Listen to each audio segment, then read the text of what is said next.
कि ये जो बजट है ये तरक्याती बजट नहीं है। This is some kind of stabilisation budget, और you can say, you can call it survival kind of a budget. क्योंकि इसमें सबसे पहले जो बुनियादी मकसद है वो IMF की शराइत को पूरा करना है, माली खसारा कम करना है और मईशत को डिफॉल्ट के खतरे से बहुत दूर लेकर जाना है। लेकिन इसकी कीमत ऑब्वियसली आम जो अवाम है उन्हीं को पे करना पड़ेगी और ताजिर तबके को पे करना पड़ेगी।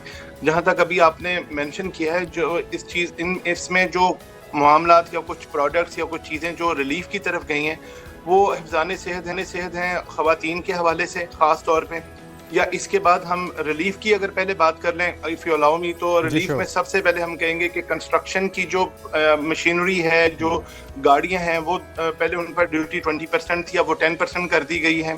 इसके अलावा जो ज़री आलात हैं उनके ऊपर जो है काफ़ी जो ड्यूटी कम कर दी गई है।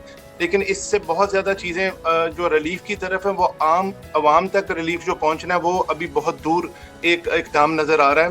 क्योंकि इस वक्त जो है पाकिस्तान को जो खतरात या जो चैलेंजेस फेस करने पड़ रहे हैं वो टेक्सटाइल उसको बिल्कुल सपोर्ट नहीं कर पा रही। FBR हैं या कुछ और मामला जिनको लेकर ये बजट एक विजन के मुताबिक बनाया गया है, जिससे आम आवाम अभी बेनिफिशरी के तौर पर काफी दूर नजर आती है। अच्छा शेख साहब, इसमें हम दो तरह की आरा देख रहे हैं। एक तो वो लोग हैं जो कि खासे मुतमईन नजर आते हैं, वो कहते हैं कि काफ़ी अच्छा बजट आया है और इस बार हुकूमत ने अवाम दोस्त बजट दिया है। कुछ लोग जो ये कहते हैं कि ये अवाम दोस्त बजट नहीं है बल्कि हुकूमत दोस्त बजट है और हुकूमत अपने आप को फ़ायदा पहुँचाने के लिए कर रही है। फिर मीम्स भी इस पर बड़ी बन रही हैं। अगर हम इसको ओवरऑल देखें तो क्या हुकूमत की कैपेसिटी यही थी, जिन शोबों में अभी जितनी रियायत दी गई है उतनी ही दी जानी चाहिए थी? और इस महंगाई के दौर में जहां पर हम ऑलरेडी फ्यूल क्राइसिस से भी नबर्द आजमा है, बिजली की प्राइसेस ऊपर जा रही हैं, पेट्रोल की प्राइसेस पहले ही बढ़ चुकी हैं, सब्जी गोश्त सब कुछ महंगा हो जाने के बाद क्या हुकूमत हमें मजीद रिलीफ दे सकती थी? कैपेसिटी मौजूद थी और नहीं दिया गया, या फिर इतना ही दिया जा सकता था? देखें, to be very honest with you, अगर जो रिलीफ अभी आवाम को मिला है मैं तो इसको भी एक्सपेक्ट नहीं कर रहा था। जो हालात हैं इस वक्त कंट्री के, देखें हमें 7 बिलियन के करीब, 7 ट्रिलियन के करीब अभी तो दोबारा से कर्ज फिर हमें लेना पड़ेगा इस बजट को भी पूरा करने के लिए। तो पाकिस्तान की कोई कैपेसिटी मौजूद नहीं है फॉर द करंट टाइम। अगर हम कहें कि वो इस वक्त कोई किसी भी किस्म का रिलीफ फर्दर दे सकते हैं, ये जो रिलीफ दिया है ये भी आई थिंक सो कि they are on the skies now, कि बहुत मुश्किल से रिलीफ उन्होंने ये आम आवाम के लिए जो है उन्होंने लेके आए हैं, लेकिन इससे ज़्यादा मैं एक्सपेक्ट नहीं कर रहा था। अच्छा, लेकिन शेख साहब, जो अपने खर्चे हैं, जो खसारा है, उसे अगर कम नहीं किया जाएगा तो फिर तो ये मसला जूं का तूं रहेगा, फिर आम आदमी के ऊपर बोझ डालना पड़ेगा, इसमें कोई दो राय नहीं है। क्योंकि IMF जिसके ऊपर ये सारा बोझ डाला जाता है कि जी उनकी शराइत हैं, उनका भी तो यही मुतालबा है कि अपने खर्चों को कम किया जाए, टैक्स कलेक्शन को बढ़ाया जाए। जो बड़े बड़े टाइकून्स हैं, जो बड़े बड़े मगरमच्छ हैं, उन्हें इस्तिस्ना मिल जाता है या वो टैक्स नेट का हिस्सा ही नहीं है और आम आदमी उसके ऊपर इसका तमाम बोझ पड़ता है। तो असल जो करने वाले काम है हुकूमत की प्रायोरिटीज़ में, वो क्यों नहीं आखिर?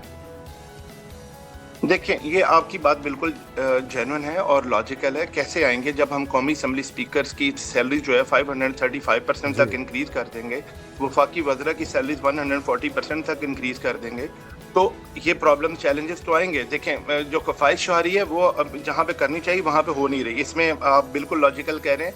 और ये मैं यहाँ पे एक और चीज़ भी ऐड करूँगा कि ये जितना भी जो इनडायरेक्ट टैक्स के ऊपर बर्डन डाला जा रहा है ये आम आवाम पर जाता है। मैं एग्जांपल देता हूँ कि 2022 में हमारे पास टोटल जो बजट टैक्स का FBR में कैलकुलेट किया जा रहा था वो 700 अरब रुपीस थे, या आप कह सकते हैं 7 ट्रिलियन रुपीस, जो इस साल हमें यहीं से FBR से जो कलेक्टिवली अमाउंट इकट्ठी करनी है, दैट इज 1.5 ट्रिलियन, लाइक 1526 अरब रुपए हैं।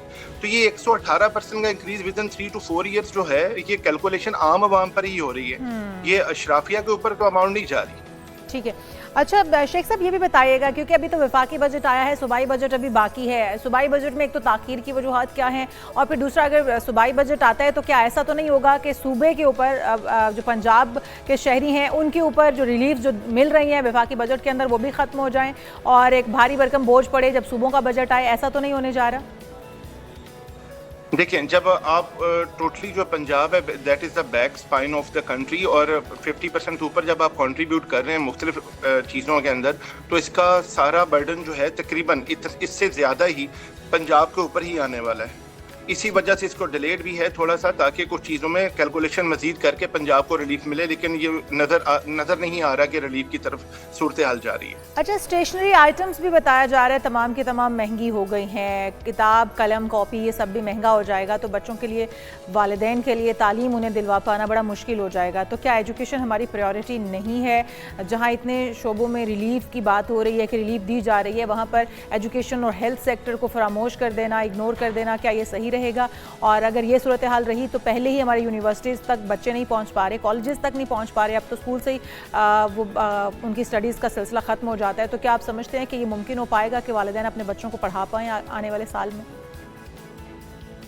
देखिए, जो अगर आप प्रायोरिटी की बात कर रही है ना और एजुकेशन की, वो तो इस बजट के अगर हम मद्देनजर रखें तो बिल्कुल ही नजर नहीं आ रही कि हमारी प्रायोरिटी है। देखिए, मैं आपको थोड़ा सा कंपैरिजन विद इन 10 सेकंड्स बताता हूँ कि पाकिस्तान जो पर कैपिटा पर पर्सन पर स्टूडेंट एक्सपेंड करना चाह रहा है 2026 और 2027 के बजट में, वो सिर्फ $32.86 हैं।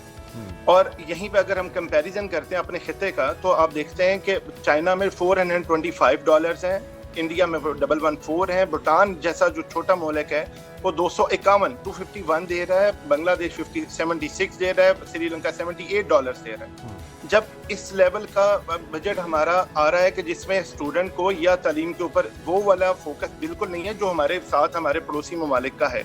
इसी के अंदर अगर हम एक छोटी सी बात करें कि ये तो एक बात होगी एजुकेशन के हिसाब से, अगर आप सेहत पे भी देखते हैं तो सेहत पे भी हम बहुत पीछे हैं, जहां पे चाइना $763 पर पेशेंट पे एक्सपेंड करता है, यानी कि अगर हम 25 करोड़ की आबादी है और हमारे पास 25 बिलियन रुपीस ही हैं पूरे साल में, मैं एग्जांपल के तौर पे कह रहा हूँ, तो इस तरह नहीं है कि इसको आप पर पर्सन या पर कैपिटा के ऊपर जो है डिवाइड कर देंगे। ऑब्वियसली पेशेंट की रेशो कम होती है, तो पेशेंट की रेशो के मुताबिक हम सिर्फ $30 ही एक्सपेंड कर रहे हैं, और जहां पर हमारे पड़ोसी ममालिक 763 तक जो है एक पेशेंट को रिलीफ की तरफ जा रहे हैं। तो रिलीफ की अगर बात करें, ना सेहत में आपको इस साल मिलना नजर आ रहा है और ना ही एजुकेशन के अंदर नजर आ रहा है। हाँ, एक जगह पे रिलीफ जरूर मिल रहा है, वो है बेनजीर इनकम सपोर्ट के अंदर। वहाँ अंदर आपको मिलेगा 871 अरब रुपीस आपको मिलेंगे, जहाँ पे हम बैगिंग हैंड्स तो बढ़ा रहे हैं, लेकिन अगर आप आईटी में और अगर आप साइंस में जा रहे हैं तो वहाँ पे हम सिर्फ 3 बिलियन रुपीस दे रहे हैं। डिस्करेज किया जा रहा है, बैगिंग हैंड्स ज्यादा बनेंगे,